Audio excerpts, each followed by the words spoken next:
जय हिंद, नमस्कार। स्वागत आप सभी दोस्तों का आज के इस महत्वपूर्ण क्लास में। आज हम यूपी टेट का तीसरा fast and quick revision class देखेंगे। इसमें 200 क्वेश्चन हम डिस्कस करेंगे। दोस्तों ये क्लास आपके एग्जाम के लिए बहुत ही महत्वपूर्ण होगा, आपके क्वालिफाई होने के लिए। और आज के क्लास के लिए जो सिलेबस है वो निम्नलिखित रहेगा, क्योंकि हमने आपसे प्रॉमिस किया था कि हम आपके संपूर्ण सिलेबस को 10 लेक्चर के माध्यम से क्विकली रिवाइज कराएंगे। अगर आप पहली बार आए हैं तो पहले 2 लेक्चर देख लीजिएगा जो इसके प्लेलिस्ट में देखने को मिलेंगे।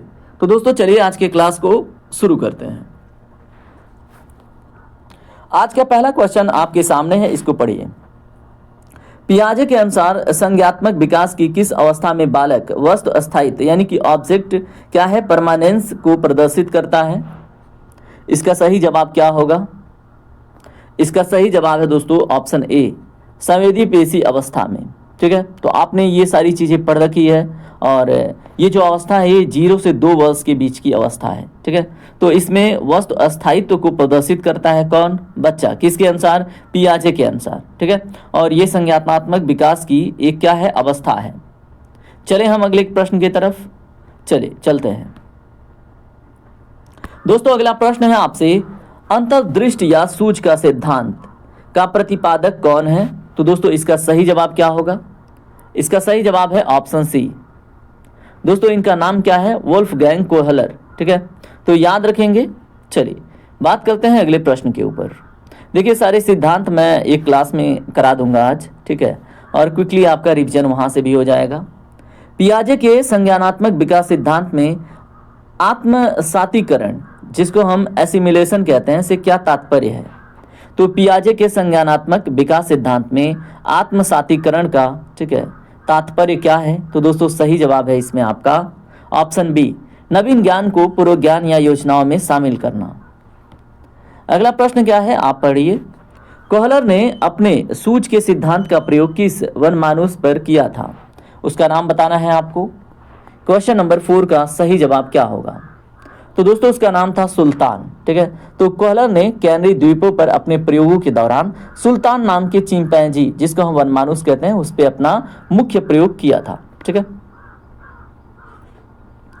बालकों में अकेंद्रित वाक, जिसको हम इगोसेंट्रिक स्पीच कहते हैं, कि प्रवृत्ति जीन पियाजे के अनुसार किस अवस्था की मुख्य विशेषता है? तो दोस्तों अहम केंद्रित वाक की बात हो रही है। इसका सही जवाब है आपका पूर्व संक्रियात्मक अवस्था। और ये किस उम्र से किस उम्र के बीच की होती है? तो दोस्तों 2 से 7 वर्ष की। ठीक है, और इस अवस्था में बच्चे अगर होते हैं, तो जैसे मान लीजिए अगर उन्होंने कहा मेरे मामा का लड़का, ठीक है, और अगर आप उसके सामने प्रतिक्रिया दिए कि आपको नहीं पता है, तो उसका रिएक्शन ऐसे होगा, इसको मेरे मामा के लड़के के बारे में नहीं पता। ठीक है, आप भले ही नहीं जानते और उस बच्चे की समझ नहीं है कि भाई आप कैसे जानोगे।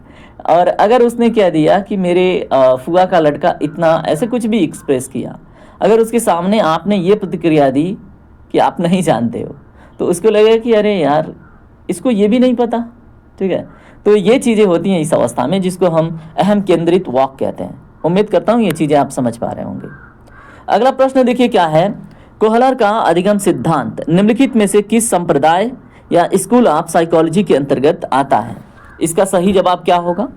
इसका सही जवाब होगा दोस्तों गेस्टाल्टवाद। ठीक है, क्या है? गेस्टाल्टवाद। आप याद रखेंगे। क्वेश्चन नंबर 7 पढ़िए क्या है आपसे। पियाजे के अनुसार जो स्कीमा के निर्माण की बात हो रही है, इस प्रक्रिया में जब बालक नई जानकारी के कारण अपनी पुरानी योजनाओं में परिवर्तन करता है तो उसे क्या कहते हैं? तो क्या कहते हैं मेरे दोस्त? इसमें कहते हैं उसको समंजन या समायोजन। इंग्लिश में इसको एकोमोडेशन कहते हैं, याद रखिएगा। अगला प्रश्न है आपसे, सूझ या अंतर्दृष्टि के बारे में कौन सा कथन सही नहीं है?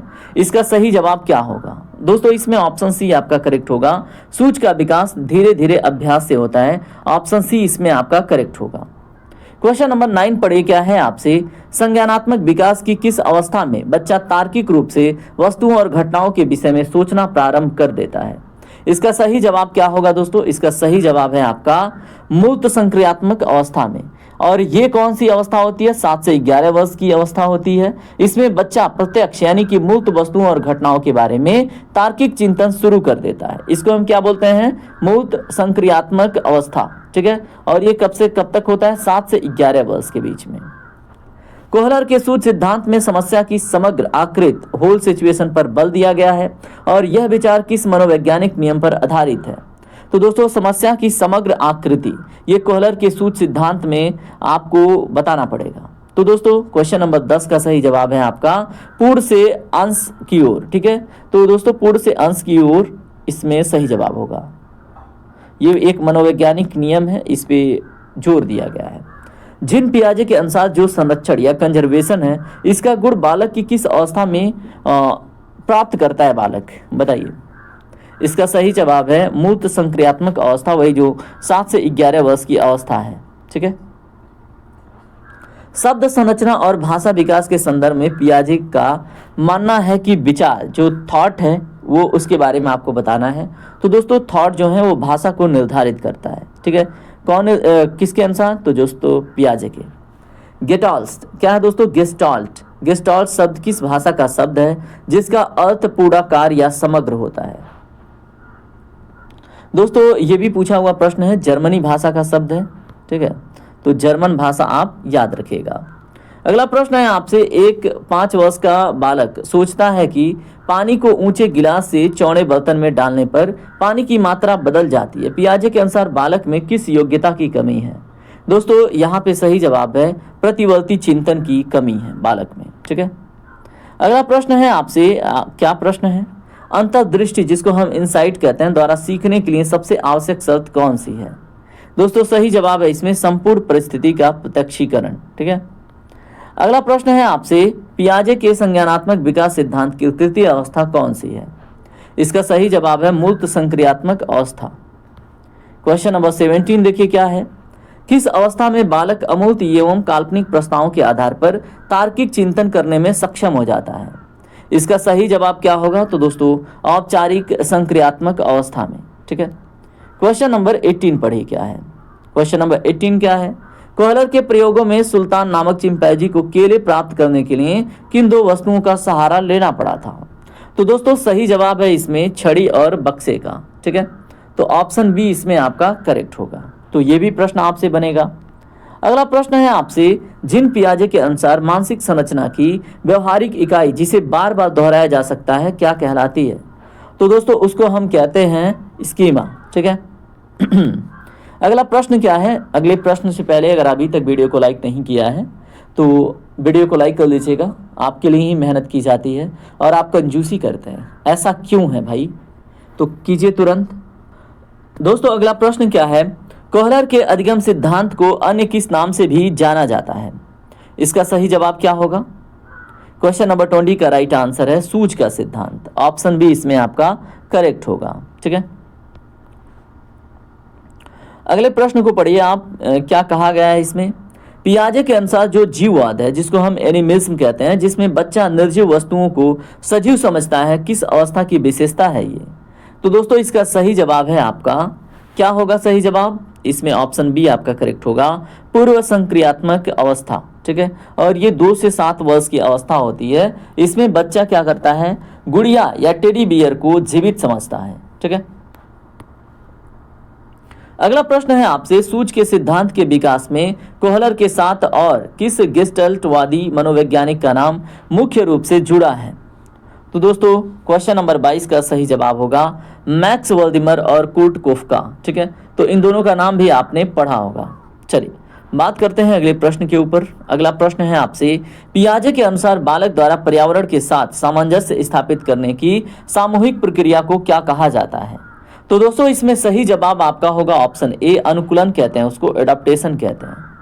क्वेश्चन नंबर 24 है आपसे, अंतर्दृष्टि जिसको हम इनसाइट कहते हैं के संबंध में जो आहा अनुभव है, ठीक है, इसका क्या अर्थ है?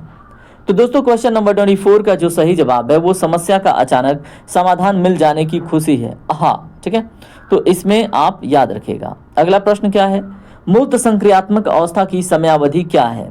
इसका सही जवाब है आपका ऑप्शन सी, 7 से 11 वर्ष। ठीक है, क्वेश्चन नंबर 26 देखिए क्या है। आपसे प्रश्न बना है, समीकरण या संतुलीकरण जिसको हम इक्विलिब्रेशन कहते हैं की प्रक्रिया पियाजे के अनुसार किन 2 प्रक्रियाओं के बीच संतुलन स्थापित करती है? दोस्तों इसका सही जवाब है आपका ऑप्शन सी, आत्मसातीकरण और समंजन। ऑप्शन सी आपका करेक्ट होगा। गेस्टाल्टवादियों के अनुसार किसी समस्या का समाधान किस पर निर्भर करता है? तो दोस्तों क्वेश्चन नंबर 27 का सही जवाब है परिस्थिति के प्रत्यक्षीकरण और मानसिक पुनर्गठन पर। ऑप्शन सी आपका करेक्ट होगा। क्वेश्चन नंबर 28 है पियाजे के संज्ञानात्मक विकास सिद्धांत के अनुसार किस अवस्था में बच्चा लक्ष्य निर्देशित व्यवहार आरंभ करता है? दोस्तों इसमें सही जवाब आपका है ऑप्शन ए संवेदी पेशी अवस्था में। ऑप्शन ए आपका करेक्ट होगा। अगला प्रश्न है कॉलर के अंतर्दृष्टि सिद्धांत के अनुसार जब सुल्तान चिंपैंजी के पिंजरे में बंद किया गया तो उसकी सूझ का आधार क्या था? दोस्तों उसके सूझ का आधार था लक्ष्य और अवरोध के बीच संबंधों को अचानक समझना। ऑप्शन ए आपका करेक्ट होगा। अगला प्रश्न है भाषा विकास में जो ध्वनिग्राम है जिसको हम फोनेम कहते हैं शब्द संरचना का कौन सा भाग है? तो दोस्तों ध्वनिग्राम तो आपको बताना है शब्द संरचना का कौन सा भाग है। सही जवाब है इसमें ध्वनि की सबसे छोटी इकाई। ऑप्शन बी इसमें करेक्ट होगा। क्वेश्चन नंबर 31 है पियाजे के अनुसार पूर्व संक्रियात्मक अवस्था की समयावधि कितनी होती है? मैंने आपको पहले भी बता रखा है मौखिक रूप से ये 2 से 7 वर्ष की अवस्था होती है। अगला प्रश्न है आपसे, क्या प्रश्न है? कॉलर के सूत्र सिद्धांत के संदर्भ में संज्ञानात्मक मानचित्र जिसको हम कॉग्निटिव मैप कहते हैं इसका निर्माण किसके द्वारा किया जाता है? तो दोस्तों इसमें ऑप्शन बी आपका करेक्ट होगा, याद रखेंगे। ठीक है, क्या सही होगा जवाब इसमें आपका? Option B. चलिए बात करते हैं अगले प्रश्न के ऊपर। अगला प्रश्न क्या है आपसे? जो रूपाग्राम है जिसको हम मॉर्फेम कहते हैं भाषा और शब्द संरचना के अंतर्गत क्या है? तो दोस्तों इसमें सही जवाब आपका क्या होगा? इसमें सही जवाब है ये भाषा की सबसे छोटी अर्थपूर्ण इकाई है रूपाग्राम। अगला प्रश्न है पियाजे के संज्ञानात्मक सिद्धांत के आलोचनात्मक पक्ष के रूप में किसे देखा जाता है? दोस्तों सही जवाब है इसमें आपका ऑप्शन सी। उन्होंने बच्चों की संज्ञानात्मक क्षमताओं को कम करके आंका है। ठीक है, और संस्कृत के प्रभाव की उपेक्षा की है। अगला प्रश्न पढ़ें आपसे क्या पूछा गया है? अधिगम क्या है? अधिगम का आधार प्रयास एवं त्रुटि नहीं बल्कि सूझ है। यह कथन किस मनोवैज्ञानिक स्कूल का प्रथम क्या है समर्थन करता है? तो दोस्तों सही जवाब होगा इसमें आपका गेस्टाल्ट मनोविज्ञान। ठीक है, तो अधिगम का आधार प्रयास एवं त्रुटि नहीं है। ठीक है, अगला प्रश्न क्या है? पियाजे के अनुसार जब एक बच्चा किसी नई परिस्थिति का सामना करता है और अपने पुराने स्कीमा उपयोग करके उसका हल निकालता है तो यह स्थिति क्या कहलाती है? तो दोस्तों इसको हम क्या कहते हैं? इस स्थिति को हम कहते हैं आत्मसातीकरण या एसिमिलेशन कहते हैं। क्या कहते हैं? एसिमिलेशन या आत्मसातीकरण। ठीक है दोस्तों, अगला प्रश्न देखें क्या है आपसे? कॉलर का अंतर्दृष्टि सिद्धांत शिक्षा के क्षेत्र में किस बात पर सबसे अधिक बल देता है? तो दोस्तों कॉलर का अंतर्दृष्टि सिद्धांत बताएं शिक्षा के किस क्षेत्र में किस बात पर सबसे अधिक बल देता है? सही जवाब है इसमें विषय वस्तु को पूर्ण रूप से या समग्र रूप से प्रस्तुत करने पर। ठीक है, क्वेश्चन नंबर 38 देखिए क्या है? बच्चा यह समझने लगता है कि अगर a is greater than b और b is greater than c और a is greater than c होगा। यह तार्किक क्षमता पियाजे के अनुसार किस अवस्था में आता है?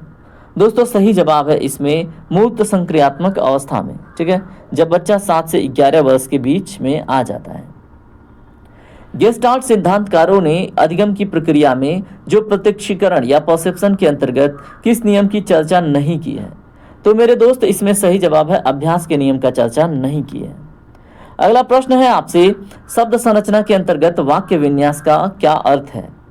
इसमें सही जवाब है वाक्य को बनाने का व्याकरणिक नियम। पियाजे के अनुसार गामक या संवेदी प्रेरक अवस्था की आयु सीमा क्या है? इसमें सही जवाब है आपका जन्म से 2 वर्ष। ठीक है, तो ये भी प्रश्न आपको एग्जाम में देखने को मिलेगा। कॉलर के अनुसार अंतर्दृष्टि के माध्यम से होने वाले अधिगम में निम्नलिखित में से कौन सी विशेषता पाई जाती है? तो दोस्तों सही जवाब है इसमें आपका समाधान अचानक फ्लैश होता है। ठीक है, अगला प्रश्न है पियाजे के संज्ञानात्मक विकास सिद्धांत के अनुसार जो सेंट्रेशन का अर्थ है वो क्या है? इसमें सही जवाब है आपका एक समय में किसी वस्तु या परिस्थिति के केवल एक ही पहलू पर ध्यान केंद्रित करना। ठीक है, क्वेश्चन नंबर 44 देखिए क्या है? अंतर्दृष्टि सिद्धांत इनसाइट थियरी को प्रतिपादित करने वाले मनोवैज्ञानिक मुख्य रूप से किस देश के थे? इसका सही जवाब दोस्तों है आपका ऑप्शन बी जर्मनी के। क्वेश्चन नंबर 45 पढ़िए क्या है आपसे? शब्द संरचना और अर्थ विज्ञान के संदर्भ में प्रैग्मेटिक्स का संबंध किससे है? तो दोस्तों क्वेश्चन नंबर 45 का सही जवाब है संदर्भ और सामाजिक नियमों के अनुसार भाषा के व्यवहारिक प्रयोग से। क्वेश्चन नंबर 46 पढ़िए क्या है?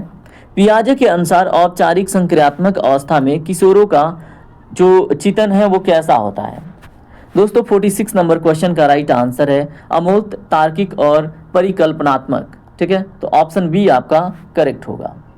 बात करते हैं अगले प्रश्न के ऊपर। आपसे प्रश्न क्या है? कोहलर का अंतर्दृष्टि अधिगम सिद्धांत समस्या समाधान की किस विधि का समर्थन करता है? तो दोस्तों सही जवाब है इसमें सूझ और बौद्धिक विश्लेषण विधि का। ठीक है, क्वेश्चन नंबर 48 क्या है आपसे? जब कोई बच्चा किसी समस्या को देखकर कहता है ओह मुझे समझ आ गया, तो यह किस सिद्धांत की पुष्टि करता है? दोस्तों सही जवाब है कोहलर का अंतर्दृष्टि सिद्धांत को। ठीक है, क्वेश्चन नंबर 49 पढ़िए क्या है? आपसे प्रश्न है जिन पियाजे ने अपना संज्ञानात्मक विकास के सिद्धांत का प्रतिपादन करने के लिए मुख्य रूप से किस पर अध्ययन किया था? दोस्तों इसका सही जवाब है आपका अपने स्वयं के बच्चों के विकास और उनकी गतिविधियों पर। ठीक है, क्वेश्चन नंबर 50 को पढ़िए ध्यान से। आपसे क्या पूछा गया है? भाषा और विचार के संबंध में पियाजे का जो दृष्टिकोण है वो वाइगोत्स्किक से किस प्रकार भिन्न है? तो दोस्तों सही जवाब है इसमें आपका ऑप्शन बी। पियाजे मानते हैं कि विचार पहले आता है और भाषा उसके बाद विकसित होता है। ठीक है, तो दोस्तों ऑप्शन बी आपका करेक्ट होगा। इस तरह से जो सीडीपी के क्वेश्चन थे वो आपने देख लिए। अब हम बात करेंगे हिंदी के प्रश्नों के ऊपर। तो चलिए हिंदी को भी कंप्लीट करते हैं। दोस्तों सभी प्रश्नों को जल्दी जल्दी देखेंगे तो आप जल्दी जल्दी आंसर कीजिएगा। लड़का दौड़ता है, इस वाक्य में दौड़ता है किस प्रकार का क्रिया है? तो दोस्तों ये अकर्मक क्रिया है। ठीक है, तो ऑप्शन बी आपका करेक्ट होगा। क्वेश्चन नंबर आप 52 देखिए। राम ने रावण को बाण से मारा, इस वाक्य में प्रयुक्त जो क्रिया मारा है वो किस भेद के अंतर्गत आएगी? इसका सही जवाब है सकर्मक क्रिया। ठीक है, तो ऑप्शन बी आपका करेक्ट होगा। क्वेश्चन नंबर आप 53 देखिए। निम्नलिखित में से किस वाक्य में सकर्मक क्रिया का प्रयोग हुआ है? सही जवाब है इसमें आपका सीता आम खाती है, इसमें एक सकर्मक क्रिया दिख रहा है। अगला प्रश्न है आपसे मुख्य क्रिया के अर्थ को स्पष्ट करने वाली क्रिया को क्या कहते हैं? सही जवाब है दोस्तों इसमें आपका सहायक क्रिया है, हेल्पिंग वर्ब। अगला प्रश्न है मालिक नौकर से कार साफ करवाता है, इस वाक्य में करवाता है किस का क्रिया का कौन सा रूप है? दोस्तों सही जवाब है प्रेरणार्थक क्रिया, ऑप्शन बी करेक्ट होगा। क्वेश्चन नंबर 56 क्या है? वह खाना खाकर सो गया। अब इस वाक्य में खाकर किस प्रकार की क्रिया का उदाहरण है? तो यहाँ पे जो आपका सही जवाब है वो पूर्वकालिक क्रिया है। ठीक है, तो ऑप्शन बी आपका करेक्ट होगा। ठीक है, क्वेश्चन नंबर 57 पढ़िए क्या है? संज्ञा, सर्वनाम या विशेषण शब्दों से बनने वाली क्रियाओं को क्या कहा जाता है? तो दोस्तों उनको हम क्या कहते हैं? इसका सही जवाब है नामधातु क्रिया। ठीक है, क्वेश्चन नंबर आप 58 पढ़िए। राधा ने कृष्ण को पत्र लिखा, इस वाक्य में लिखा क्रिया का कौन सा रूप है? तो दोस्तों सही जवाब है इसमें आपका द्विकर्मक क्रिया का। क्वेश्चन नंबर 59 पढ़िए क्या है? संज्ञा या सर्वनाम की विशेषता बताने वाले शब्दों का व्याकरण में उनको क्या कहा जाता है? तो दोस्तों उनको हम कहते हैं विशेषण। ठीक है, अगला प्रश्न है यह गाय बहुत दूध देती है, इस वाक्य में बहुत के शब्द किस प्रकार का विशेषण है? दोस्तों सही जवाब क्या होगा? ऑप्शन सी क्या है? परिमाणवाचक विशेषण। ठीक है, विशेषण जिस शब्द की विशेषता प्रकट करता है उससे व्याकरण की भाषा में क्या कहते हैं? तो दोस्तों उसको हम भाषा व्याकरण की दृष्टिकोण में विशेष्य कहते हैं। अर्चना अत्यंत सुंदर है, इस वाक्य में अत्यंत शब्द का क्या अर्थ है, क्या मतलब है? दोस्तों सही जवाब है इसमें प्रविशेषण। ठीक है,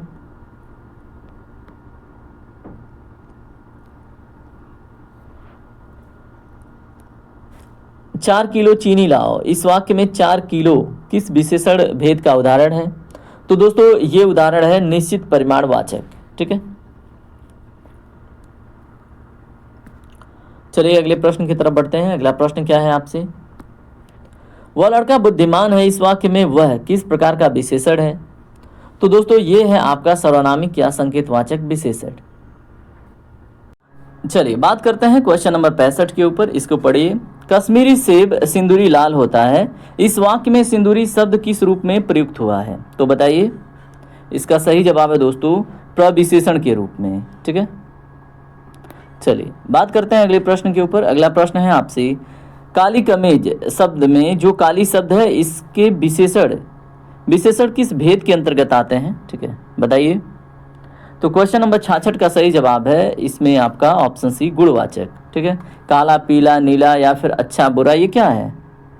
गुणवाचक है, ठीक है। अगला प्रश्न है, विशेषण की कुल कितनी अवस्थाएं मानी गई हैं? तो दोस्तों इसमें जो सही जवाब है आपका वो है 3, ठीक है।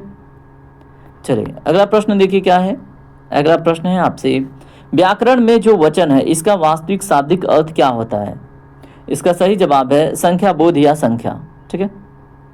तो ऑप्शन सी इसका करेक्ट होगा। क्वेश्चन नंबर आप 69 पढ़िए क्या है आपसे, हिंदी भाषा में वचन के कुल कितने प्रकार होते हैं? इसका सही जवाब है आपका 2 प्रकार होते हैं, ठीक है। चलिए क्वेश्चन नंबर 70 पढ़िए, आपसे क्या पूछा गया है। आपसे प्रश्न है दोस्तों, निम्नलिखित में से कौन सा शब्द सदैव बहुवचन में प्रयुक्त होता है? तो बताएं क्वेश्चन नंबर 70। इसका सही जवाब है प्राण, ठीक है। क्वेश्चन नंबर 71 क्या है, चिड़िया शब्द का सही बहुवचन रूप निम्नलिखित में से कौन सा होगा? यहाँ पे सही जवाब है दोस्तों चिड़िया, ठीक है। तो चिड़िया का होगा चिड़िया। क्वेश्चन नंबर 72 है, दूध और पानी शब्द का व्याकरण की दृष्टि से किस वचन के अंतर्गत ये आते हैं? दूध और पानी शब्द दोस्तों इसका सही जवाब है आपका सदैव एक वचन में, ठीक है। तो ऑप्शन बी आपका करेक्ट होगा। क्वेश्चन नंबर 73 पढ़िए क्या है, आदरणीय व्यक्तियों या पूजनीय जनों के लिए हिंदी में किस वचन का प्रयोग किया जाता है? यहाँ पे जो सही जवाब है वो दोस्तों बहुवचन है, ठीक है। क्वेश्चन नंबर 74 देखिए क्या है, वधु शब्द का शुद्ध बहुवचन रूप क्या होगा? दोस्तों यहाँ पे वधुएं करेक्ट होगा, ऑप्शन ए आपका सही होगा, वधुएं। क्वेश्चन नंबर 75 पढ़िए, निम्नलिखित में से कौन सा शब्द एक वचन और बहुवचन दोनों में समान रूप से प्रयुक्त हो सकता है? यहाँ पे जो आपका सही जवाब है वो है आपका मुनि, ऑप्शन बी आपका करेक्ट होगा। क्वेश्चन नंबर 76 क्या है, पुस्तकें मेज पर रखी हैं, इस वाक्य में पुस्तकें शब्द संज्ञा के किस वचन को दर्शाता है? तो क्वेश्चन नंबर 76 का राइट आंसर है ऑप्शन बी बहुवचन, ठीक है। चलिए बात करते हैं अगले प्रश्न के ऊपर। अगला प्रश्न क्या है, अगला प्रश्न है दोस्तों आपसे, संज्ञा के जिस रूप से किसी वस्तु या व्यक्ति के पुरुष जाति या स्त्री जाति के होने का बोध हो उसे क्या कहते हैं? तो दोस्तों उसको हम लिंग कहते हैं, जेंडर कहते हैं, ठीक है। क्वेश्चन नंबर 78 पढ़िए क्या है आपसे प्रश्न है, हिंदी व्याकरण में लिंग के कितने भेद स्वीकृत हैं? इसका सही जवाब है 2, ऑप्शन ए आपका करेक्ट होगा। क्वेश्चन नंबर 79 है, निम्नलिखित में से कौन सा शब्द स्त्रीलिंग का उदाहरण है? इसका जो सही जवाब है वो है नदी, ठीक है। तो इसमें स्त्रीलिंग का उदाहरण नदी हो जाता है। अगला प्रश्न है आपसे, कवि शब्द का स्त्रीलिंग, ठीक है, जो रूप है वो निम्नलिखित में से कौन सा होगा? इसका सही जवाब है दोस्तों कवयित्री, ऑप्शन बी आपका करेक्ट होगा। क्वेश्चन नंबर 81 देखिए क्या है, आपसे प्रश्न है, निम्नलिखित में से पुल्लिंग शब्द का चयन करना है। क्वेश्चन नंबर 81 का सही जवाब है बुढ़ापा, ऑप्शन सी आपका करेक्ट होगा। क्वेश्चन नंबर 82 पढ़िए क्या है आपसे, गीदड़ शब्द का स्त्रीलिंग रूप क्या बनेगा? तो दोस्तों क्वेश्चन नंबर 82 का सही जवाब है क्या है, गीदड़ी, ऑप्शन सी आपका करेक्ट होगा, ठीक है। तो 82 का ऑप्शन सी सही होगा। क्वेश्चन नंबर 83 पढ़िए क्या है, आपसे प्रश्न है, दिनों और महीनों के नाम जैसे सोम और मार्च आमतौर पर किस लिंग के अंतर्गत आते हैं? दोस्तों क्वेश्चन नंबर 83 का जो सही जवाब है वो है आपका पुल्लिंग, ऑप्शन बी इसमें सही होगा। सोमवार, मार्च या फिर जून ये पुल्लिंग होते हैं। ठाकुर शब्द का जो स्त्रीलिंग रूप है वो निम्नलिखित में से क्या होगा? यहाँ पे जो सही जवाब है वो है ठकुराइन, तो दोस्तों ठाकुराइन होगा, इसमें ऑप्शन ए करेक्ट होगा। मक्खी और कोयल शब्दों का जो लिंग परिवर्तन करने के लिए उनके आगे क्या जोड़ा जाता है? तो दोस्तों उनके आगे जोड़ा जाता है नर या मादा, ऑप्शन ए आपका सही होगा। अगला प्रश्न है आपसे, नेता शब्द का सही स्त्रीलिंग रूप क्या होगा? दोस्तों 86 नंबर क्वेश्चन का सही जवाब है क्या होगा, नेत्री, ऑप्शन आपका ए करेक्ट होगा। क्वेश्चन 87, निम्नलिखित में से कौन सा शब्द संज्ञा के लिंग परिवर्तन का सही जोड़ा नहीं है? तो दोस्तों इसमें कौन सा है जो नहीं है? कांटा और कांटी ये नहीं है। बाकी घोड़ा, घोड़ी, धोबी, धोबिन, दांत और दात्री ये सही जवाब है। ठीक है, दाता और दात्री। उसके बाद यहाँ पे संस्कृत शब्द का विशेषण रूप क्या बनेगा? तो दोस्तों संस्कृत शब्द का विशेषण रूप क्या बनेगा बताएं? ऑप्शन ए करेक्ट है, सांस्कृतिक। ठीक है, तो ऑप्शन ए आपका सही जवाब होगा। वह धीरे धीरे चलता है, इस वाक्य में चलता है क्रिया की विशेषता बताने वाला जो पद धीरे धीरे, ये क्या है? तो दोस्तों ये क्या है? ये क्रिया विशेषण है। ऑप्शन बी आपका करेक्ट होगा। ठीक है, आप देखिए क्वेश्चन नंबर 90 को क्या पूछा गया है? जनता विरोध कर रही है, इस वाक्य में जनता शब्द किस वचन में प्रयुक्त हुआ है? तो दोस्तों यहाँ पे ये एक वचन में प्रयुक्त हुआ है। ऑप्शन ए आपका करेक्ट है। क्वेश्चन नंबर आप 91 देखिए क्या है आपसे? निम्नलिखित में से किस विकल्प में केवल स्त्रीलिंग शब्द शामिल है? दोस्तों यहाँ पे जो सही जवाब है रात, आग, हवा। ठीक है, तो ये क्या है? स्त्रीलिंग है, याद रखिएगा। क्वेश्चन नंबर 92 पढ़िए क्या है आपसे? हंसना, हंसना किस प्रकार की क्रिया का सटीक उदाहरण है? दोस्तों सही जवाब है इसमें अकर्मक क्रिया। ठीक है, तो क्वेश्चन नंबर 92 का ऑप्शन बी करेक्ट होगा। क्वेश्चन नंबर 93 पढ़िए क्या है? आपसे प्रश्न है बुद्धिमान शब्द का व्याकरण की दृष्टि से ये किस संवर्ग या श्रेणी में आता है? तो दोस्तों इसका सही जवाब है विशेषण में। ठीक है, क्वेश्चन नंबर 94 पढ़ें आप। आपसे प्रश्न है बालक ने पुस्तक पढ़ी। अब इस वाक्य में जो पढ़ी है ये क्रिया के रूप के क्रिया का रूप किसके अनुसार ये निर्धारित हुआ है? तो दोस्तों क्वेश्चन नंबर 94 का सही जवाब है कर्म के अनुसार। तो बालक ने पुस्तक पढ़ी, इसमें जो पढ़ी है ये क्रिया का अगर रूप किसके अनुसार निर्धारित हुआ है तो कर्म के अनुसार। क्वेश्चन नंबर 95 पढ़िए क्या है आपसे? आपसे प्रश्न है दोस्तों दर्शन शब्द का प्रयोग वाक्य में सदैव किस वचन में होता है? इसका सही जवाब है आपका बहुवचन में। ठीक है, ऑप्शन बी आपका करेक्ट होगा। अगला प्रश्न क्या है? विद्वान शब्द का शुद्ध स्त्रीलिंग रूप निम्नलिखित में से कौन सा होगा? तो दोस्तों ऑप्शन बी करेक्ट है, विदुषी। ठीक है, तो याद रखेंगे, बहुत इंपॉर्टेंट क्वेश्चन हो जाता है आपके लिए। क्वेश्चन नंबर 97 पढ़िए क्या है? थोड़ा पानी दीजिए, इस वाक्य में थोड़ा किस प्रकार का विशेषण है? दोस्तों यहाँ पे सही जवाब है अनिश्चित परिमाणवाचक। ठीक है, क्वेश्चन नंबर 98 देखिए क्या है? मैंने एक कहानी सुनी, इस वाक्य में, ठीक है, वाक्य को बहुवचन में बदलने पर सही रूप क्या होगा? इसका सही जवाब है मैंने कहानियां सुनी। ऑप्शन बी करेक्ट होगा। ठीक है, क्वेश्चन नंबर 99 पढ़िए क्या है आपसे? सम्राट शब्द का स्त्रीलिंग रूप व्याकरण सम्मत कौन सा है? इसका सही जवाब होगा दोस्तों इसमें सम्राज्ञी। ठीक है, तो ऑप्शन ए आपका करेक्ट होगा, ऑप्शन ए। ठीक है, क्वेश्चन नंबर 100 देखिए क्या है आपसे? आपसे प्रश्न है हथियाना या लतियाना क्रियाएं किस श्रेणी के अंतर्गत आती हैं? तो दोस्तों ये नाम धातु क्रिया के अंतर्गत आती हैं। ठीक है, तो हथियाना और लतियाना। चलिए दोस्तों अब हम बात करते हैं इंग्लिश के प्रश्नों के ऊपर और देखेंगे इसके भी 50 महत्वपूर्ण PYQ। दोस्तों पहला क्वेश्चन आप पढ़िए, इसमें आपसे पूछा गया है सी वॉक्स क्विकली। अब in this sentence the word quickly belongs to which part of speech? तो बताएं क्विकली किस पार्ट्स ऑफ स्पीच से बिलोंग करता है? इसका सही जवाब है एडवर्ब। ठीक है, क्वेश्चन 102 देखिए, विच of the following sentences contains a transitive verb? तो दोस्तों यहाँ पे बताएं ऑप्शन क्या करेक्ट होगा? ऑप्शन सी करेक्ट होगा, he wrote a letter. He wrote a letter will be the transitive verb. अगला क्वेश्चन देखिए, आपसे प्रश्न है fill in the blank with the correct preposition he has been living in Delhi. और उसके बाद आपके सामने ब्लैंक है और क्या होगा, सिंस होगा या फार होगा? तो दोस्तों यहाँ पे सही जवाब है आपका सिंस, क्योंकि जब निश्चित है कि वो 2015 से ही दिल्ली में रह रहा है। ठीक है, ही हैज़ बीन लिविंग। ठीक है, तो दोस्तों यहाँ पे सिंस ही होगा। अगला प्रश्न है आपसे what is the plural form of the noun criterion? तो क्राइटेरियन का आपको प्लरल फॉर्म बताना है। इसका सही जवाब है criteria. Option B is the right answer. Question number 105 है द बुक इज द, यहाँ पे स्पेस है यानी ब्लैंक आपको भरना है। The book is slash the table, choose the most appropriate preposition to complete the sentence. अब बुक इज ऑन होगा, एट होगा, आपको ये बताना है। यहाँ पे दोस्तों सही जवाब है ऑन। ठीक है, तो ऑन यहाँ पे जब किसी के ऊपर कुछ रखा जा रहा है तो ऑन होगा। इन the sentence he completely forgot my birthday, the word completely is an, तो क्या है कंप्लीटली यहाँ पे? तो दोस्तों ये है आपका एडवर्ब ऑफ डिग्री, ठीक है। Question number 107, which of the following word is an irregular plural noun? दोस्तों इसमें सही जवाब है आपका चिल्ड्रेन, ठीक है। क्वेश्चन नंबर 108 देखिए क्या है आपसे, choose the correct plural form of the word knife. Knife का प्लूरल फॉर्म आपको एग्जैक्टली फाइंड आउट करना है। तो दोस्तों नाइट्स होगा, KNIVES, ठीक है। तो दोस्तों यहाँ पे ऑप्शन बी आपका सही जवाब होगा। उम्मीद करता हूँ ये सारी क्वेश्चन आप सही कर पा रहे होंगे, ठीक है।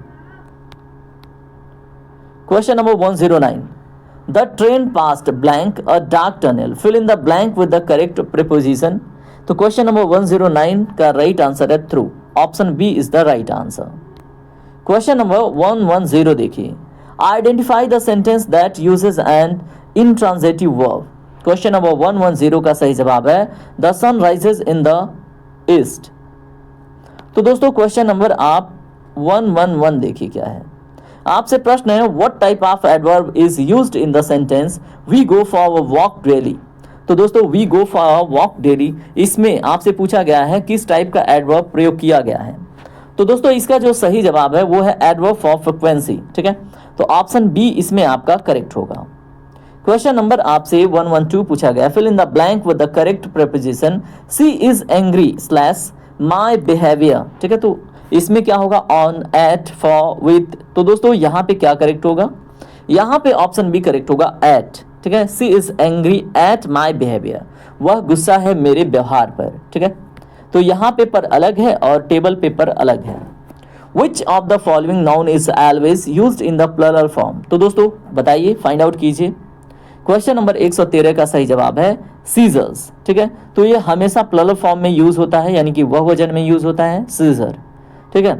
उसके बाद है द डॉग जम्प्ड। अब यहाँ पे देखिए क्या होगा, यहाँ पे जो ब्लैंक है क्या होगा, यहाँ पे the fence, choose the correct preposition.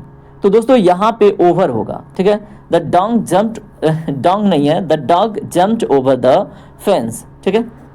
तो दोस्तों ऑप्शन बी इसमें राइट होगा। क्वेश्चन नंबर 115 है, identify the adverb in the following sentence the old man walked very slowly. तो दोस्तों इसमें आपको एडवर्ब को क्या करना है, पहचानना है। क्वेश्चन नंबर 115 का सही जवाब क्या होगा, तो दोस्तों option C slowly, option C is the correct answer. Question number 116 देखिए क्या है, what is the plural form of the compound noun son in law. तो दोस्तों इसका सही जवाब क्या होगा, option B sons in law, ठीक है। तो इसका प्लूरल फॉर्म आपको बनाना था सन इन लॉ का, तो सन्स इन लॉ, ठीक है। क्वेश्चन नंबर आप 117 देखिए, divide the apple blank Rohit and Mohit, fill in the blank with the correct preposition. दोस्तों इसका सही जवाब क्या होगा, बिटवीन, ठीक है। तो आपको भी पता है, ठीक है। अगला प्रश्न देखें क्या है, which of the following verbs is an phrasal verb. तो दोस्तों बताएं, इसका सही जवाब है look after, it is phrasal verb, ठीक है। अगला प्रश्न है दोस्तों आपसे, in the sentence he stood behind the curtain, the word behind acts as an. तो दोस्तों जो शब्द बिहाइंड है वो किस प्रकार से एक्ट कर रहा है, तो दोस्तों बताएं, क्या ये आपको मतलब एक तरह से बताने का प्रयास कर रहा है। तो ऑप्शन बी करेक्ट होगा, एज अ प्रीपोजिशन, ठीक है। तो चलिए बात करते हैं अगले प्रश्न पे। आपसे क्या प्रश्न है, which of the following noun is singular in the form but plural in the uses. दोस्तों यहाँ पे सही जवाब है कैटल। ये आपको सिंगुलर आपको दिखेगा, लेकिन ये प्लूरल में, क्या प्लूरल में यानी बहुवचन में प्रयोग किया जाता है, ठीक है। अगला क्वेश्चन है, he solve the difficult puzzle easily, identify the verb in this sentence. दोस्तों 1 to 1 क्वेश्चन का राइट आंसर है सॉल्व्ड, ठीक है। चलिए बात करते हैं अगले प्रश्न के ऊपर। अगला प्रश्न क्या है आपसे, fill in the blank with the correct preposition he died blank cholera, ठीक है। जो हैजा होता है ना, तो फिर यहाँ पे क्या होगा दोस्तों, क्वेश्चन नंबर 1 to 2 का सही जवाब होगा ऑप्शन बी, ठीक है। ही डाइड ऑफ कोलेरा, ठीक है। तो याद रखेंगे, जिसको कलरा हम लोग भोजपुरी में कह देते हैं। चलिए बात करते हैं अगले प्रश्न पे। अगला प्रश्न क्या है, पढ़िए इसको। आपसे प्रश्न है, what is the plural of phenomenon. तो दोस्तों बताएं प्लूरल फॉर्म क्या है, क्या होगा फेनोमेना का। तो दोस्तों 1 to 3 का सही जवाब है फेनोमेना, ठीक है। फेनोमेनन का प्लूरल फॉर्म होगा फेनोमेना, ठीक है। चलिए बात करते हैं 1 to 4 का। She rarely makes mistakes, the word rarely is an, क्या है दोस्तों रेयरली वर्ड यहाँ पे कैसे प्रयोग हुआ है? यहाँ पे जो सही जवाब है एडवर्ब ऑफ फ्रीक्वेंसी, ठीक है। चलिए बात करते हैं अगले प्रश्न पे। The cat is sitting blank the arm chair, choose the correct preposition.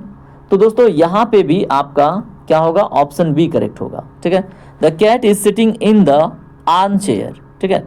तो याद रखिएगा ऑप्शन बी इसमें आपका सही जवाब होगा, ठीक है।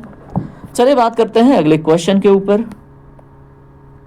अगला क्वेश्चन है आपसे, choose the correct plural form of the noun ox. तो दोस्तों यहाँ पे बताएं 1 to 6 का सही जवाब होगा ऑप्शन बी ऑक्सन, ठीक है। क्वेश्चन नंबर 1 to 7 देखिए क्या है आपसे। They have been playing football blank 2 hours, fill in the blank. तो दोस्तों यहाँ पे क्या होगा सही जवाब? यहाँ पे सही जवाब होगा फॉर, क्योंकि निश्चित नहीं है। They have been playing football 2 hours, तो ठीक है फॉर 2 hours, तो यहाँ पे फॉर प्रयोग होगा। अगला प्रश्न है in the sentence please look up the word up functions as an, कैसे कार्य कर रहा है ये वर्ड? तो दोस्तों एज ए एडवर्ब वर्क कर रहा है अप, ठीक है। अगला प्रश्न क्या है आपसे, identify the linking verb in the sentence she feels happy today. दोस्तों इसका सही जवाब है ऑप्शन ए फील्स, ठीक है। क्वेश्चन नंबर 130 देखिए क्या है। What is the singular form of the noun data? दोस्तों यहाँ पे सही जवाब है डाटा, ठीक है। तो what is the singular form of the noun data? तो दोस्तों datum is the singular form. तो दोस्तों क्वेश्चन नंबर आप देखिए 131, he is blind blank 1 eye, fill in the blank with the correct preposition. तो दोस्तों क्वेश्चन नंबर 131 का सही जवाब क्या होगा? ऑप्शन बी ऑफ, ठीक है। He is blind of 1 eye, ठीक है। क्वेश्चन नंबर आप 132 देखिए क्या है आपसे प्रश्न है, the soldiers fought bravely, the word bravely modifies which part of the speech. दोस्तों इसका सही जवाब क्या होगा? इसका सही जवाब है वर्ब, ऑप्शन बी इसमें आपका करेक्ट होगा। क्वेश्चन नंबर 133 क्या है आपसे, which of the following word is an uncountable noun that does not take a plurals. तो दोस्तों क्वेश्चन नंबर 133 का सही जवाब है ऑप्शन सी एडवाइस, ठीक है। क्वेश्चन नंबर 134 क्या है, पढ़िए इसको। The plane flew blank the clouds, choose the correct preposition. यहाँ पे जो सही जवाब होगा वो क्या होगा? अबव, ठीक है। The plane flew above the clouds, ठीक है। अगला प्रश्न है in the sentence he came yesterday, the word yesterday is an. तो क्या है यहाँ पे एस्टरडे? यहाँ पे एस्टरडे है आपका एडवर्ब ऑफ टाइम, ठीक है। क्वेश्चन नंबर 136 क्या है, what is the plural form of the word focus? Focus का प्लुरल फॉर्म क्या होगा? राइट आंसर है दोस्तों यहाँ पे अगर मैं बताऊं फोकसेस एंड आपका जो फोकी है बोथ आर करेक्ट, ठीक है। तो यहाँ पे ऑप्शन डी करेक्ट होगा। चलिए बात करते हैं अगले प्रश्न के ऊपर। अगला प्रश्न है she is proficient blank English, choose the correct preposition. दोस्तों यहाँ पे जो करेक्ट होगा वो होगा in, she is proficient in English, ठीक है। दोस्तों क्वेश्चन नंबर 138 क्या है, which of the following form is an stative verb. तो दोस्तों स्टैटिव वर्ब अगर आपने पढ़ा हो तो ये आपके लिए आसान है, know is the stative verb, ठीक है। तो ऑप्शन बी आपका करेक्ट होगा। क्वेश्चन नंबर आप 139 देखिए, he sat down near by, the word near by is an. दोस्तों यहाँ पे जो सही जवाब है वो एडवर्ब ऑफ प्लेस है, ऑप्शन ए आपका करेक्ट होगा। क्वेश्चन नंबर 140 देखिए, सिलेक्ट द करेक्ट जो प्लुरल फॉर्म है गूस का, ठीक है। गूस का करेक्ट प्लुरल फॉर्म क्या होगा? इसका सही जवाब क्या है? गीज, ठीक है। Option B is the right answer. Question number 141 क्या है, he is addicted blank gambling. तो दोस्तों complete the sentence using the, यहाँ पे आपको प्रीपोजिशन प्रयोग करके इस सेंटेंस को कंप्लीट करना है। ही इज एडिक्टेड गैम्बलिंग, आपको ब्लैंक फिल करना है। राइट आंसर है इसमें 2, he is addicted to gambling, ठीक है। क्वेश्चन नंबर आप 142 देखिए क्या है आपसे प्रश्न है, identify the actually verb in the they have finished their work their homework, ठीक है। तो they have finished their homework में आपको एक्चुअली वर्ब फाइंड आउट करना है। तो दोस्तों इसमें सही जवाब है have is the actually verb, आपको पता होना चाहिए, ठीक है। चलिए बात करते हैं अगले प्रश्न पे। अगला प्रश्न है, which of the following adverbs indicate to what extent something happens. तो तो दोस्तों यहाँ पे आपको बताना है कि कौन सा यहाँ पे एडवर्ब्स इंडिकेट हो रहा है, टू व्हाट एक्सटेंट, यहाँ पे बताएं इसमें कौन सा एडवर्ब इंडिकेटेड है। क्वेश्चन नंबर 143 का जो राइट आंसर है वो है आपका ऑप्शन बी, वेरी। ठीक है, तो याद रखेंगे क्वेश्चन नंबर 143 का राइट आंसर है वेरी। चलिए बात करते हैं अगले प्रश्न पे। अगला प्रश्न है choose the correct singular form of lice. तो दोस्तों क्वेश्चन नंबर 144 का राइट आंसर है louse. Option A is the correct answer. Question number 145 आपसे क्या प्रश्न है, the work was done blank haste, choose the correct preposition. Right answer यहाँ पे in, the work was done in haste. ठीक है, क्वेश्चन नंबर 146 क्या है, he drives extremely fast, in this sentence extremely is an, क्या है extremely. Question number 146 का right answer है option B, adverb modifying another adverb. ठीक है, तो ऑप्शन बी इसमें आपका करेक्ट होगा। क्वेश्चन नंबर 147 देखिए, what is the plural form of analysis. दोस्तों 147 का राइट आंसर है एनालिसिस। ठीक है, तो एनालिसिस का प्लुरल फॉर्म है क्या, प्लुरल फॉर्म एनालिसिस। ठीक है, तो याद रखिएगा प्लुरल फॉर्म कभी कभी प्लुरल हो जा रहा है। ठीक है, fill in the blank, I am tired, अब यहाँ पे देखिए blank waiting for him. Question number 148 का राइट आंसर है option C, I am tired of waiting for him. ठीक है, चलिए क्वेश्चन नंबर 149 देखिए क्या है, identify the dynamic action verb among the options. अब यहाँ पे आपको डायनेमिक क्या करना है, एक्शन वर्ब फाइंड आउट करना है। तो 149 का राइट आंसर है run. Option D is the correct word. यहाँ पे देखिए क्या है, she speaks English quite well. तो दोस्तों she speaks English quite well में the word quite is an, ये क्या है क्वाइट, तो दोस्तों ये एडवर्ब ऑफ डिग्री है। ऑप्शन बी इसमें आपका करेक्ट होगा। तो दोस्तों इस तरह से आपने इंग्लिश के भी 50 क्वेश्चन देख लिए जो आपके एग्जाम में पूछे हुए हैं। अब हम बात करेंगे अगले पोर्शन, जिसको आप ईवीएस कह लें या सामान्य अध्ययन कह लें, उन टॉपिकों के ऊपर। तो चलिए बात करते हैं। तो दोस्तों आज के सिलेबस का पहला क्वेश्चन क्या है आपके इस जीएस वाले पोर्शन में, सिंधु घाटी सभ्यता का प्रसिद्ध स्थल लोथल वर्तमान में भारत के किस राज्य में है। तो दोस्तों ये गुजरात में आपको देखने को मिलता है। यहाँ से हाथी दांत के पैमाने, उसके बाद दो मुहा राक्षस के मुहर, मम्मी का मॉडल, सबसे पुराना और सबसे प्राचीन गोदीवाड़ा का साक्ष्य। ऋग्वेद में किस नदी को नदी तमा कहकर संबोधित किया गया है। तो दोस्तों ये कौन सी नदी है, इसका नाम है सरस्वती। इसको नदी तमा, माते तमा, ठीक है, ऋषियों की माता, ये सब कहा गया है।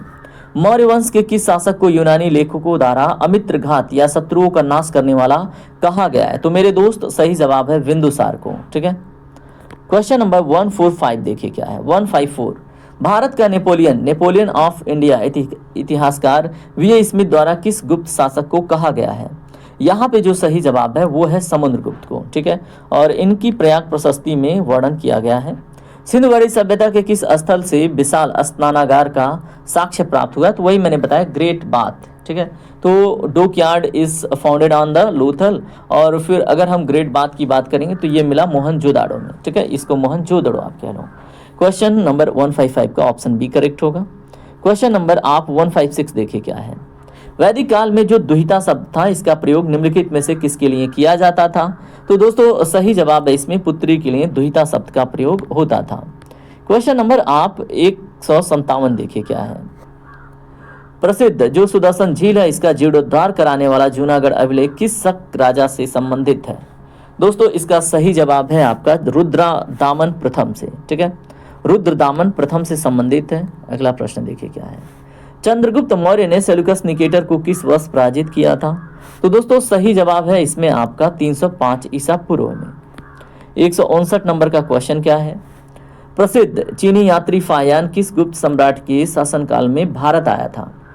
तो दोस्तों सही जवाब है इसमें आपका ऑप्शन बी चंद्रगुप्त द्वितीय या विक्रमादित्य के। क्वेश्चन नंबर 160 क्या है आपसे, सिंधु घाटी सभ्यता का स्थल कालीबंगा किस नदी के किनारे स्थित था जहां से जूते हुए खेत के साक्ष्य मिले हैं। तो दोस्तों किस नदी के किनारे था, इसका सही जवाब है आपका घग्गर नदी, जिसको सरस्वती नदी के नाम से भी जानते थे। ठीक है, उसके बाद ये आपको कहाँ पे देखने को मिला, राजस्थान में। सत्यमेव जयते शब्द किस उपनिषद से लिया गया है। तो दोस्तों इसका सही जवाब क्या है, ऑप्शन बी क्या है, मुंडकोपनिषद से। और किस वेद में है, तो दोस्तों अथर्ववेद में। अशोक के किस शिलालेख में कलिंग युद्ध के भयानक परिणामों का वर्णन मिलता है? तो दोस्तों इसका सही जवाब है 13वें शिलालेख में, ऑप्शन सी करेक्ट होगा। क्वेश्चन नंबर आप 163 देखिए, नालंदा विश्वविद्यालय की जो स्थापना एक किस गुप्त शासक के द्वारा की गई थी? तो दोस्तों ये की गई थी कुमारगुप्त प्रथम के द्वारा। ठीक है। क्वेश्चन नंबर 164 में पूछा गया है, सिंधुवड़ी सभ्यता के लोग किस धातु के प्रयोग से सर्वथा अपरिचित थे? तो मेरे दोस्त इसका सही जवाब है ऑप्शन डी, लोहा से अपरिचित थे। क्वेश्चन नंबर 165 पढ़िए क्या है, ऋग्वैदिक काल में समाज का स्वरूप निम्नलिखित में से किस प्रकार का था? तो 165 नंबर क्वेश्चन का सही जवाब है पितृसत्तात्मक। ठीक है। क्वेश्चन नंबर 166 देखिए, कौटिल्य द्वारा रचित अर्थशास्त्र मुख्य रूप से किस विषय पर आधारित था? किस वर्ष नहीं, तो दोस्तों किस विषय पर आधारित था?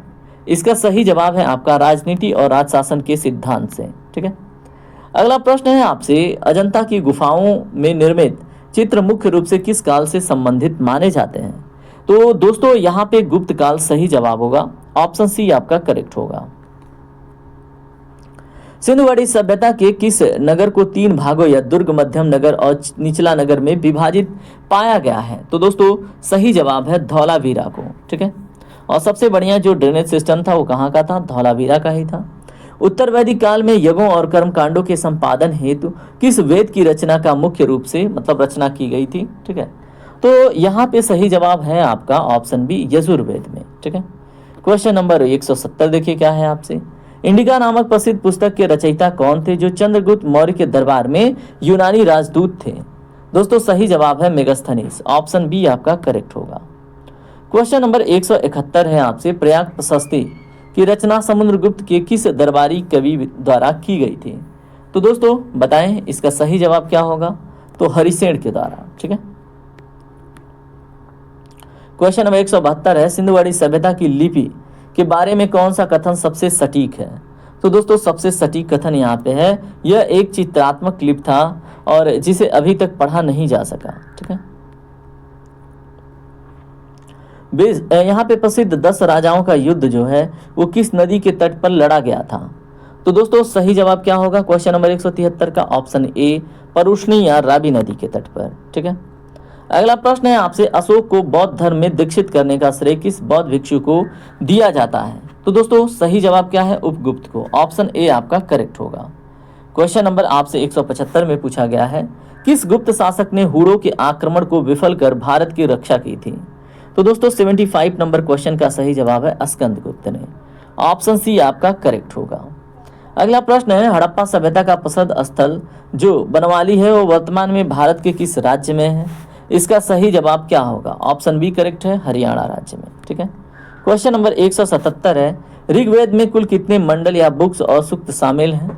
दोस्तों यहाँ पे जो सही जवाब है वो 10 मंडल और 1028 सूक्त शामिल हैं। ठीक है। अगला प्रश्न है आपसे, मौर्य प्रशासन में जो सन्नाधाता की जो उपाधि है वो किसे कहा जाता था? दोस्तों यहाँ पे सही जवाब है राजकोषीय कोषाध्यक्ष को क्या कहा जाता था? सन्नाधाता। ठीक है। प्रसिद्ध जो खगोल शास्त्री और गणितज्ञ आर्यभट्ट हैं वो किस वंश के काल से संबंधित थे? तो दोस्तों यहाँ पे जो सही जवाब है वो है आपका गुप्त वंश, option B is the correct answer.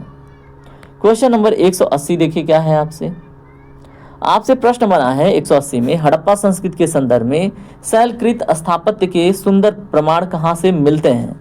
तो दोस्तों सही जवाब है आपका धौलावीरा से। ठीक है। क्वेश्चन नंबर आप 181 देखिए, आयुर्वेद के प्रसिद्ध ग्रंथ है चरक संहिता, इसके लेखक चरक किस कुषाण राजा के समकालीन थे परंतु इनकी शिक्षाएं वैदिक परंपराओं से प्रेरित थी? दोस्तों 181 नंबर क्वेश्चन का सही जवाब है कनिष्क। ठीक है। क्वेश्चन नंबर आप 182 देखिए, मौर्य काल में जो धम्म महामात्र थे, ठीक है, की नियुक्ति का मुख्य उद्देश्य क्या था? तो दोस्तों उनके नियुक्ति का मुख्य उद्देश्य था समाज में नैतिकता, जो नैतिक मूल्य है, बौद्ध धर्म के सिद्धांतों का प्रचार करना। ठीक है। तो धम्म महामात्रों का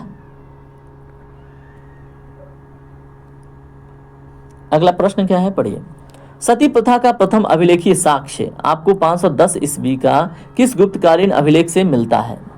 तो यहाँ पे जो सही जवाब है वो है आपका ऑप्शन बी, एरड़ अभिलेख से सती प्रथा का प्रथम अभिलेखीय साक्ष्य आपको गुप्त काल में देखने को मिलता है। सिंधु घाटी सभ्यता का प्रसिद्ध स्थल चान्होदड़ो एकमात्र ऐसा नगर था जहां से आपको क्या प्राप्त होता है? तो दोस्तों सौंदर्य प्रसाधन के साक्ष्य मिलते हैं। और क्या मिलता है? किसी भी दुर्ग के साक्ष्य यहाँ पे नहीं मिलते। ठीक है, तो विदाउट फोर्टिफिकेशन था ये। गायत्री मंत्र का उल्लेख ऋग्वेद के किस मंडल में मिलता है जिसकी रचना महर्षि विश्वामित्र ने की थी? तो दोस्तों सही जवाब है आपको तृतीय मंडल में। ठीक है, तो याद रखिएगा कहां पे? तृतीय मंडल में। अगला प्रश्न है आपसे, मौर्य साम्राज्य की राजधानी निम्नलिखित में से कौन सी थी? तो दोस्तों 86 नंबर क्वेश्चन का सही जवाब क्या होगा? तो इसका सही जवाब है पाटलिपुत्र। ठीक है, चंद्रगुप्त द्वितीय विक्रमादित्य के नवरत्नों में से कौन सा विद्वान फलित ज्योतिष से संबंधित था? दोस्तों 187 का सही जवाब है छपड़क। ठीक है, ये फलिक ज्योतिष से संबंधित थे। अगला प्रश्न है, हड़प्पा सभ्यता की खोज का श्रेय 1921 में किसको दिया जाता है? दोस्तों 188 नंबर क्वेश्चन का सही जवाब क्या होगा? ऑप्शन बी, राय बहादुर दया साहनी को। राय बहादुर दयाराम साहनी को। ठीक है, अगला प्रश्न है, वैदिक काल में पशुओं की चोरी करने वाले व्यापारियों को क्या कहा जाता था? तो दोस्तों इनको पड़ी कहते थे। ठीक है, तो पड़ियां चुराने वाले पड़ी होते थे। सम्राट अशोक ने अपने राज्याभिषेक के किस वर्ष कलिंग पर आक्रमण किया था? दोस्तों यहाँ पे सही जवाब है 8वें वर्ष, 9वें वर्ष की शुरुआत में। ठीक है, गुप्त काल में भूमि राजस्व की दर सामान्यतः कितनी होती थी? तो दोस्तों 191 नंबर क्वेश्चन का राइट आंसर है उपज का 1/4 या 1/6 हिस्सा।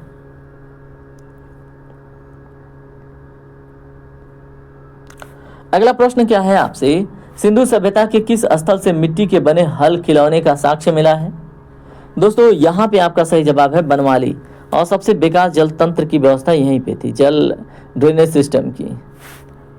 वैदिक काल में प्रयुक्त जो निष्क शब्द है शुरुआती दौर में किस अंग का आभूषण था जो बाद में सिक्के के रूप में प्रयुक्त होने लगा? दोस्तों क्वेश्चन नंबर 193 का राइट आंसर है गले का। ठीक है, ऑप्शन बी करेक्ट होगा। अगला प्रश्न है आपसे, मौर्य प्रशासन में जो रूपा दर्शक है नामक अधिकारी का मुख्य कार्य क्या था? तो दोस्तों इसका सही जवाब क्या होगा? 194 नंबर प्रश्न का सही जवाब है आपका सिक्कों का परीक्षण करना। ठीक है, तो इंस्पेक्टर ऑफ कॉइन्स था वो। अगला प्रश्न है आपसे, क्या प्रश्न है, गुप्त काल के दौरान जारी किए गए सोने के सिक्कों को आधिकारिक तौर पर क्या कहा जाता था? तो दोस्तों इनको क्या बोलते थे? दिनार। ऑप्शन बी करेक्ट होगा। हड़प्पा सभ्यता का स्थल जो सुतका गेंडोल था वो किस नदी के किनारे स्थित था जो इस सभ्यता का सबसे पश्चिम छोर माना जाता है? तो दोस्तों क्वेश्चन नंबर 196 का सही जवाब है ऑप्शन ए। ठीक है, 10 का नदी। ठीक है, अगला प्रश्न पढ़िए क्या है, गोत्र संस्था का सर्वप्रथम प्रादुर्भाव या स्थापना किस काल में हुई थी? तो मेरे दोस्त उत्तर वैदिक काल में। ठीक है, क्वेश्चन नंबर 198 क्या है, सम्राट अशोक के अभिलेखों को सर्वप्रथम 1837 में पढ़ने में सफलता किसे मिली थी? तो दोस्तों ऑप्शन बी करेक्ट है, जेम्स प्रिंसिप को। क्वेश्चन नंबर आप देखेंगे 199, गुप्त सम्राटों का राजकीय चिन्ह क्या था? तो दोस्तों सही जवाब इसमें है आपका क्या है? गरुड़। ठीक है, तो गुप्त सम्राटों का राजकीय चिन्ह गरुड़ था। दोस्तों आज का लास्ट क्वेश्चन 200 नंबर का आपके सामने है, मौर्य काल में जो एग्रोनोमोई था किसे कहा जाता था? दोस्तों इसका सही जवाब क्या होगा? इसका सही जवाब है मार्ग निर्माण अधिकारी। Option B is the right answer.